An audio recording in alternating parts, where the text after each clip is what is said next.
పెదవడ్లపూడిలో national B board member అన్నే నందకిషోర్ను సన్మానించారు. వివరాలు ఇలా ఉన్నాయి.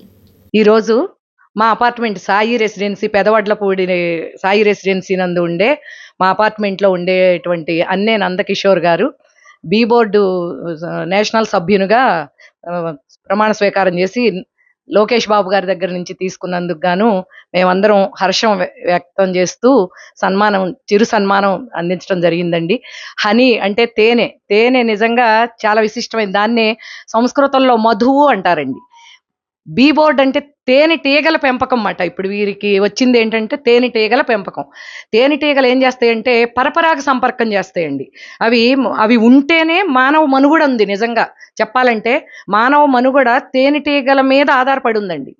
ఒక్క తేనెటీగ వచ్చేసి ఎంతమంది మనుషుల యొక్క ప్రాణాలు నిలబెడుతుందంట. ఆశ్చర్యంగా ఉంటుందన్నమాట. చాలామందికి ఈ విషయం తెలీదు. ఎందుకని అంటే తేనెటీగలు ఎప్పుడైతే చనిపోతాయో మానవ జాతి మనుగడ నశించిపోతుందంటండి. ఎందుకని అంటే అవి తేనెను సంగ్రహించేటప్పుడు ఒక పువ్వు మీద నుంచి ఇంకొక పువ్వు మీదకు వాలేటప్పుడు దాని యొక్క పుప్పొడి రేణువులు విత్తనాలు వెదజల్లబడి మొత్తం ప్రపంచమంతా కూడా వ్యాప్తి చెందుతాయి అన్నమాట. ఇట్లా ప్రాణానికి భూమికి శక్తినిస్తూ ఆ యొక్క తేనెను సృష్టించి ఆ తేనెను మనకు ఆ ఆరోగ్యాన్ని ఇస్తూ ఆ తేనెతోటి మనందరికీ కూడా నూనె వాడకం ప్రాణ సంకటం, తేనె వాడకం ప్రాణ పోషకం అంటారన్నమాట. నూనె ఎక్కువగా వాడితే హార్ట్ అటాక్లు వచ్చి గుండె జబ్బులు వచ్చి చనిపోతారండి. అదే తేనె సరిపడినంత ప్రతిరోజు కూడా వాడినట్లయితే ఆ తేనె ద్వారా ప్రాణానికి ఇంకా ఎక్కువగా అంటే ఎక్కువ కాలం జీవించే విధంగా మానవ మనుగడ సాగించవచ్చట. అందుచేత అటువంటి తేనె పెంపకం, పట్టు పెంపకం పరిశ్రమ ద్వారా వీరికి అటువంటి సభ్యత్వం లభించినందుకు మేమందరం కూడా మా అపార్ట్మెంట్ వాసులు అందరం కూడా హర్షం వ్యక్తం చేస్తున్నామండి. అందే నందకిషోర్ గారికి ఈ పదవి వచ్చినందుకు అభినందనలు తెలియజేస్తున్నాం మేమందరం తరపున.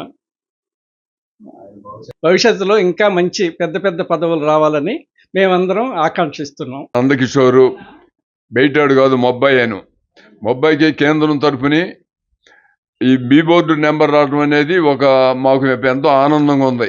నెంబర్ పదవులు అంటే అందరికీ డబ్బులు పెట్టుకుంటే వస్తాయి. డబ్బులు కాకుండా అసలు ఉన్న టాలెంట్లను బట్టి ఇచ్చారు. వాళ్ళ టాలెంట్లు అనేది అందరికీ రాదు. టాలెంట్ అంటే డబ్బు ఉండా వెనకాల హోదాకి రాదు.